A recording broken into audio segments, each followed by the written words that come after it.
3 काम किए उन्होंने। एक, पराली के ऊपर एक रिसर्च बिठाई, उस रिसर्च पे करोड़ों रुपए खर्च कर दिए, रिजल्ट 0। कोई ऐसी दवाई नहीं बनी जिसका उन्होंने प्रचार और प्रसार किया कि हम पराली पे दवाई बनाएंगे, उसको छिड़काएंगे, पड़ोसी राज्यों को देंगे, पराली खत्म हो जाएगी, कुछ भी नहीं हुआ।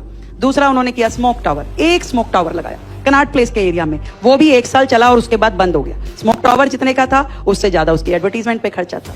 तीसरा काम, केवल और केवल सरकारों को गाली दीजिए और ऑड इवन, एक ऑड इवन शुरू किया उन्होंने कि जी एक दिन ऑड नंबर की गाड़ियां चलेगी, एक दिन इवन नंबर की गाड़ियां चलेगी, जिसका कि रिजल्ट प्रदूषण पे किसी भी प्रकार से कुछ भी नहीं था। और उसकी एडवर्टीजमेंट में भी करोड़ों रुपए खर्च किए गए। खर्चा कुछ नहीं था उस योजना में, परंतु करोड़ों रुपए एडवर्टीजमेंट पे खर्च किए। ये 3 काम पिछली सरकार ने किया। अब पूछिए हम क्या करें। हमने एयर पॉल्यूशन को एक बहुत ही सीरियस डिस्कशन के बाद, एक बहुत सारी एजेंसीज को बिठा करके हमने मीटिंग करी, इसके कारण, इसके निवारण, उस पर चर्चा करी। तो ये ध्यान में आया कि देखिए, एक तो आपका जो व्हीकल्स का प्रदूषण होता है वो एक बहुत बड़ा कारण होता है। दूसरा आपका डस्ट पॉल्यूशन, वो दूसरा बड़ा कारण होता है। तो डस्ट पॉल्यूशन में जहां जहां भी सड़कें टूटी है, गड्ढे हैं, मिट्टी पड़ी है, खुला पड़ा है, ब्राउन एरिया है, उसको ठीक करने की आवश्यकता है। जिसमें हमने जितनी agencies, land owning agency Delhi में है समेत एमसीडी, पीडब्ल्यूडी, डीडीए, डीएसआईडीसी, हर एजेंसी को बुलाकर उनके पास सड़कों का जितना एरिया है उसको रिपेयर करने के लिए, उसको मेंटेन करने के लिए, ब्राउन एरिया खत्म करने के लिए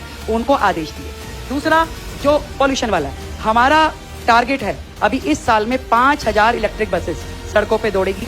जितनी सीएनजी बसेस पुरानी है धीरे धीरे उसको हम खत्म करेंगे और end of the 2026 100% public transport EV हो जाएगा, जिससे कि ये पूरा पॉल्यूशन में कटेल हो पाएगा। तीसरी चीज, जो स्मोक वैन्स थी जिसमें और स्प्रिंकलर्स थे, वो पहले की समय में केवल 2 महीने चला करते थे कि सर्दियों में ही पॉल्यूशन होता है, जैसे कि उस समय चला करते थे। हमने ये आदेश दिए हैं कि ये जो पॉल्यूशन है ये साल भर का काम है, साल भर डस्ट उठती है, साल भर दिक्कतें होती हैं। आज भी अगर आपका एयर पॉल्यूशन लेवल ज्यादा है तो इसका मतलब साल भर जरूरत है। तो हमने वो गाड़ियां, 200-250 वार्ड हैं दिल्ली में, हर वार्ड पे 4 स्प्रिंकलर्स, ऐसे 1000 गाड़ियां तुरंत उसका ऑर्डर किया है। वो गाड़ियां शुरू होंगी, हर वार्ड में वो जाएंगी और पूरा साल भर स्प्रिंकलिंग का काम होगा।